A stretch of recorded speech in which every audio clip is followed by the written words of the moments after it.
Where do you get your music?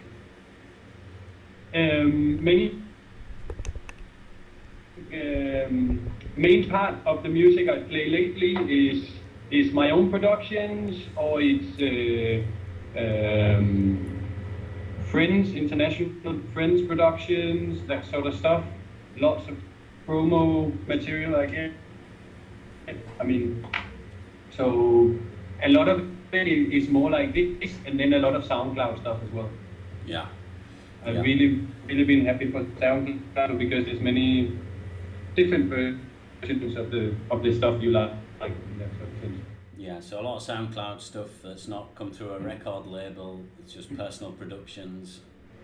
And also a lot of, I mean, I produce a lot of stuff for playing, for DJing. Yeah. In that sort of sense. Besides my own releases that you know in half a year it will be out, so you play it half a year before everybody else, that sort of stuff. Yeah. So, when you gather all your music, I mean, a lot of it, if it's your own, of course, you know it, but you download stuff, you get new stuff. Where do you put it, first of all? Do you have a folder on your desktop? No. I'm very chaotic. Mm-hmm. In that sense, I'm very chaotic. My system lately is I don't like, a lot of people play with a computer. I don't play with computer. Uh-huh. I don't like the screen effect. Uh-huh. Of somebody staring at a screen. It's not very interactive with the public. Yeah. So you end up staring weirdly at the screen. I mean, I'm old school DJ where you would have to flip through them.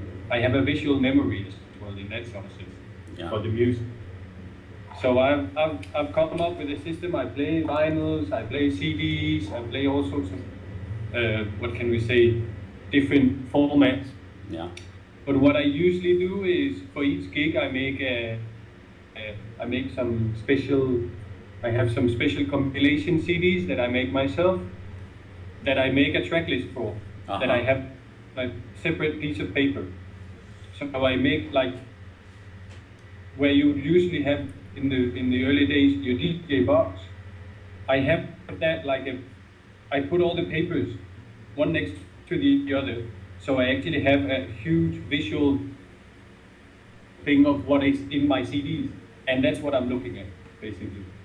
Okay. When I get the organizing thing. But of course, when you download something, it goes in the download folder, and then from there on you put it somewhere else, and yeah. Yeah, well, that bit, tell me about. So it goes into the download folder. You listen to new stuff if we're talking about other people's music, and then you say you're chaotic, but there's got to be some sort of system. Where do you put that? Is it grouped by style? Is it grouped by date? Some I have on my heart, where I have a lot of, I mean, all the music that I've come across for the last few years at least. There I have some of it in styles. Yeah. But again, I'm very, very badly organized with that sort of stuff. I'm old school DJing. I'm used to having the records, and the digital age is, to me, very chaotic. I'm not, in that sort of sense, I'm very old school. And it gets, sometimes you even lose the tracks again. Yeah. You also download stuff that you never find again. That sort of sense. But usually what I do for some gigs, because I play many styles also. I play a chill out gig one day, and then I play a full on Balkan set in a Balkan club, and then I play a tropical bass night and a reggae night, and so many times I actually do in the week prior to the event or something like this on my desktop with the name of the event. Right. So you'll search. And then I get music that I okay, what's this one? Where is it? And I try to find it somewhere in the digital space of your computer and hard drive. And then I just put it all in a folder on the desktop. And the day of the event, I make as many CDs as it takes, but always double copies. So I maybe put 13 tracks on two versions of the same CD. Okay. Always. So that, because if it's a compilation for the gig, then I can just chop these two in, and that's part of the set in that sort of sense. So did you say 13 or 30? 13 tracks. 13. So yeah. I mean between 10 and 15 tracks on a compilation maximum. Okay. So you will be. How many will you be carrying to? How many tracks would you arrive at a set with? Wow. I don't know. I can count my CDs. Hang on. Depends on the gig. Yeah. I mean, for instance, when I go to a Balkan gig, I almost only bring Balkan, so I do that sort of sound. When I go to a reggae gig and you know it's only reggae, then of course you leave a lot at home in that sort of sense as well. But how many do I have? 1, 2, 3, 5, 6, 7, 8, 9, 10, 11.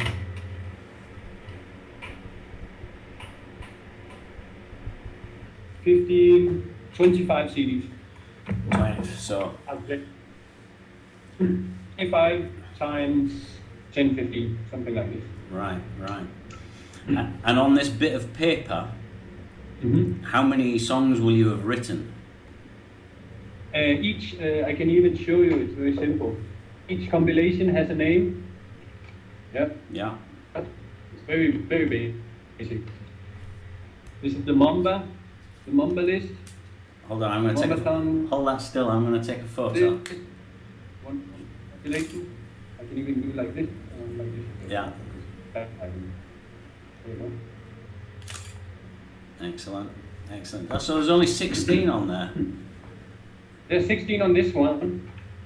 Other ones would have 18, 15, 19, 17.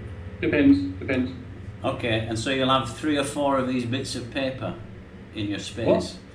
Will you have 3 or 4 of these bits of paper in your space? No. I have 1, 2, 3, 4, 5, 6, and then some of them I just write on the actual CD what is on it.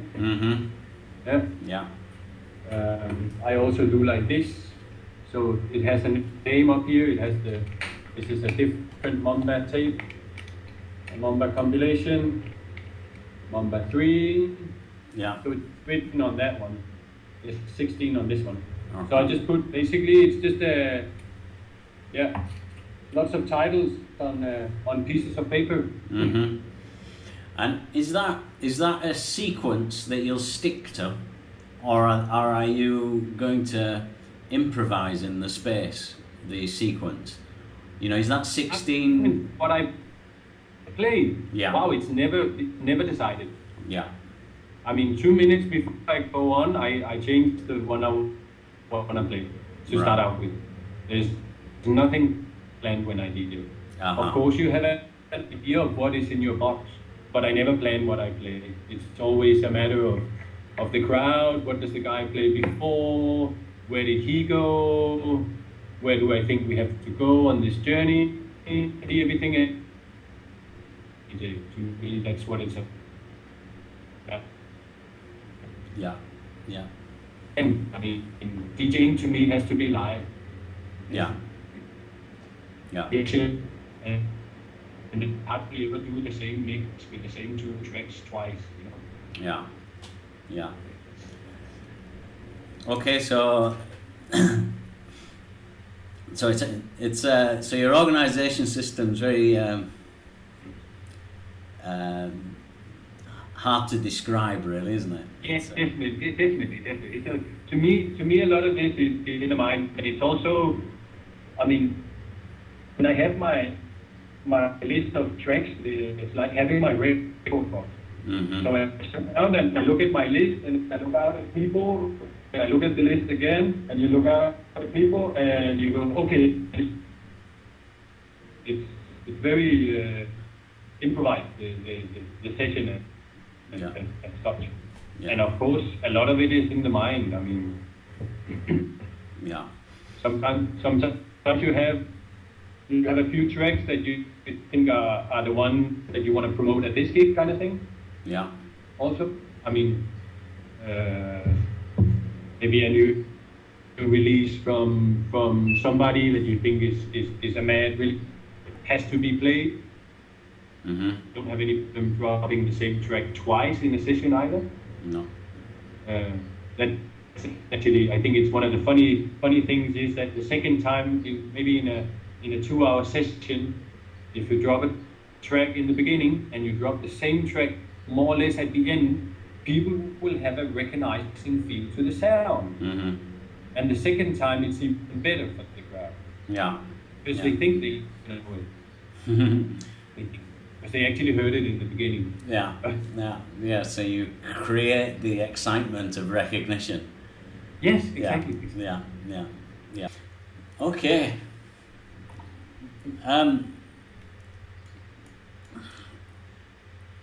Can you? It's possibly, I don't know if it's easy to explain, but can you say how you read the crowd?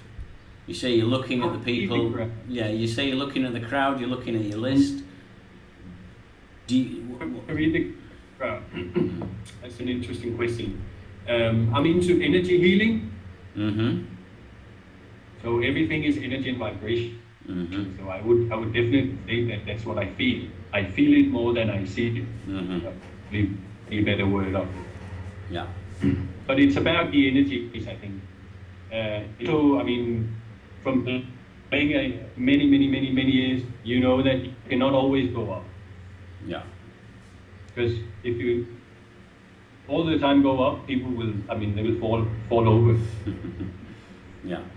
To stay on the floor, you got to take them down a little bit and then back up. Yeah. Yeah. That's interesting. So that's why I say if the guy before is always has been banging it for half an hour or something like that, I would go when I go up. Yeah. Yeah.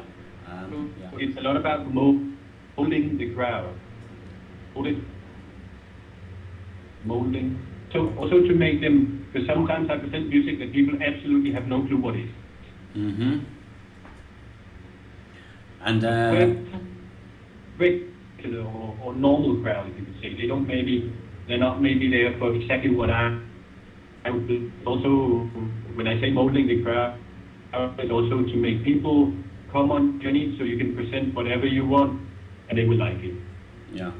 If you know. Yeah. Yeah. Yeah. How is that when you're throwing things that are so new to people that they are very unsure? Say if you hit them with a new mumbaton or something of that kind of, which certainly we're playing here, some of the mumbatons are very disturbing to people, you know, because they're so new and so unusual. And how do you respond to that when almost the crowd fragments, you know, the molding ceases and it falls to bits a bit?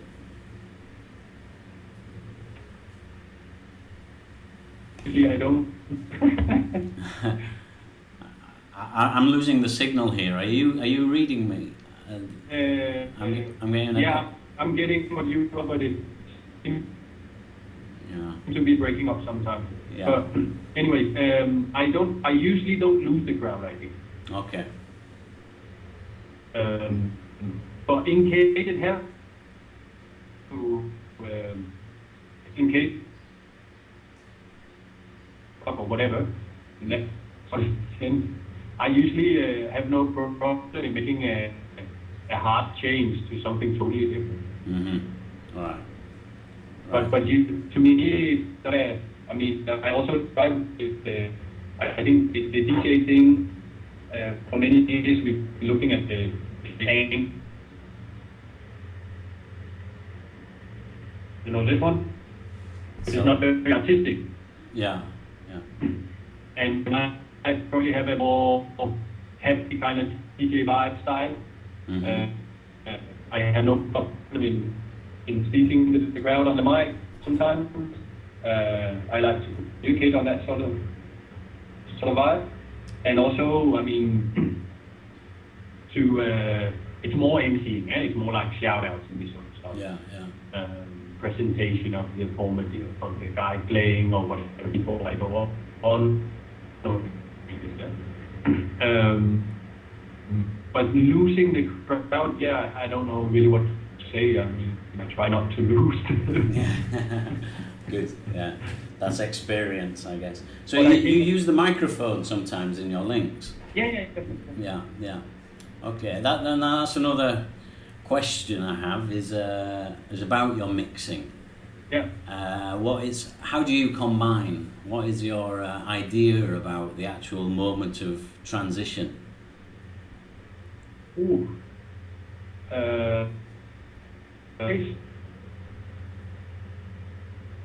Can you rephrase the question? Okay, how do you mix? How do I mix? I think I mix in many ways. I do any where you just cut it over on the one kind of thing, draw. Then I of course do old school mixing, 3 minutes, the same 2 tracks going on, cutting up, crossfader stuff, filter effect, EQing, this sort of stuff. Mm-hmm. I mean, I come from the old school with vinyl and three turntables techno mixing. Mm-hmm. Yeah. Yeah. That sort of gave me. I mean, so a lot of mixing to change from one thing to another, or it's a straight up beat mixing thing. Yeah. But I think it's also about again, this one. Okay, I'm on. Did you get that? No, I didn't. No. So I don't know if we're okay. So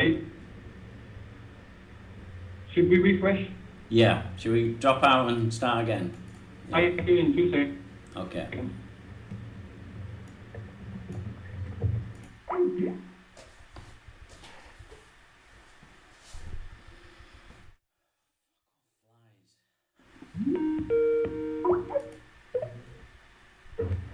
Yeah. Yeah, let's try again. So, we were talking about mixing things. Yes, and you were describing that you were doing cuts, quite rapid cuts, but also old school, almost electronic blendings and EQing. Yeah, I mean the long mixes, like where you have 2 or 3 tracks going for 1-2 minutes all on the same time. You cut out the bass on one, you put it on the other one. That sort of stuff I do not do. That's where I come from as well. Yeah. But I try always to, as I said, if you've just done 1 or 2 cuts, to change it, and then it can be more fluid, you know. And in general, I mix a lot on the breaks to the music. Right. So if you beat mix something, I would always mix more or less to the break. Right.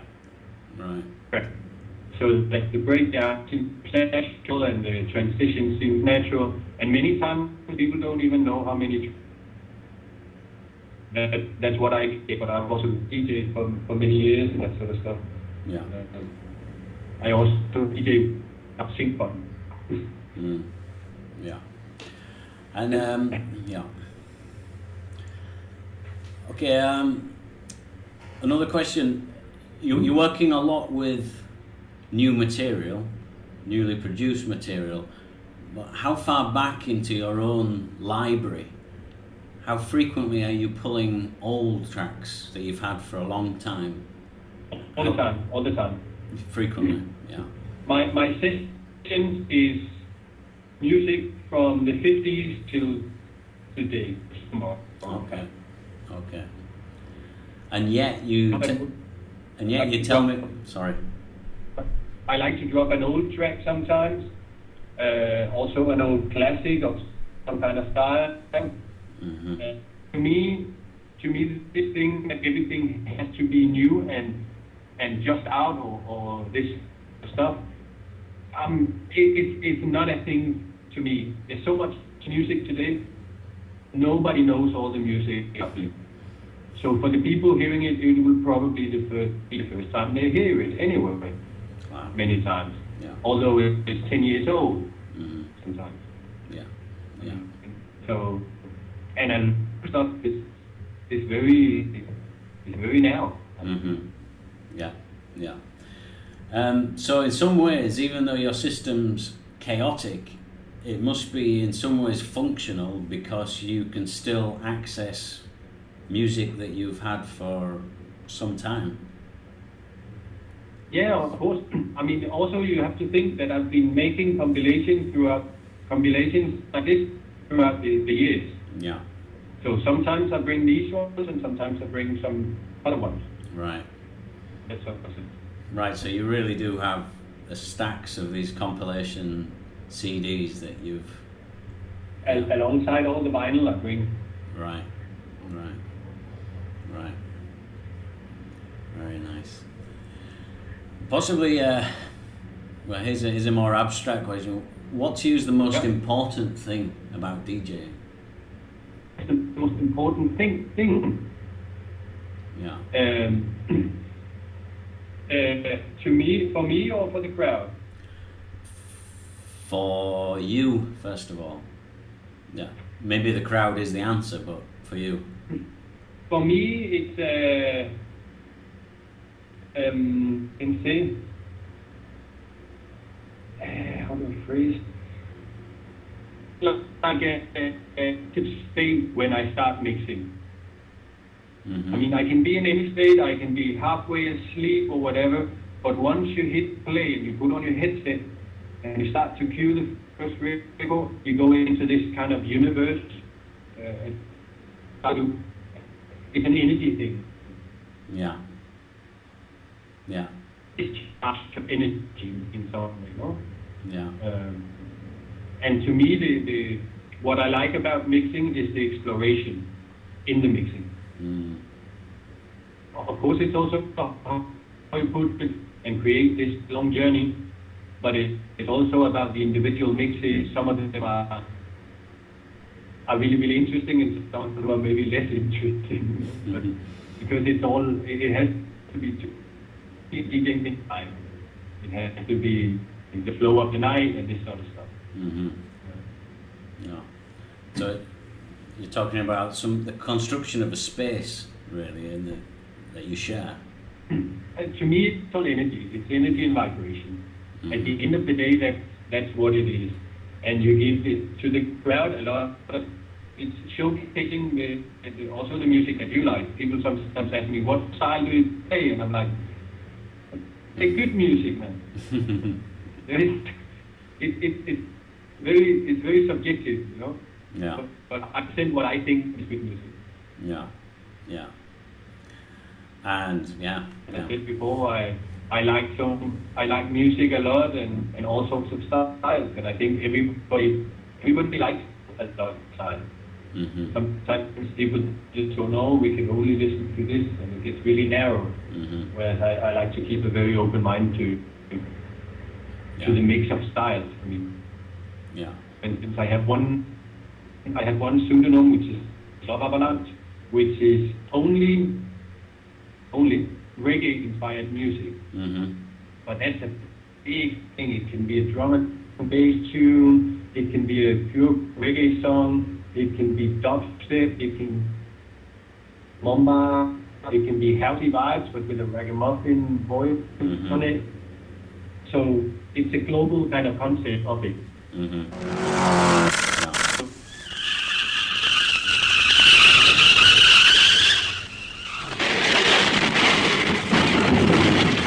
Al Capone guns don't argue.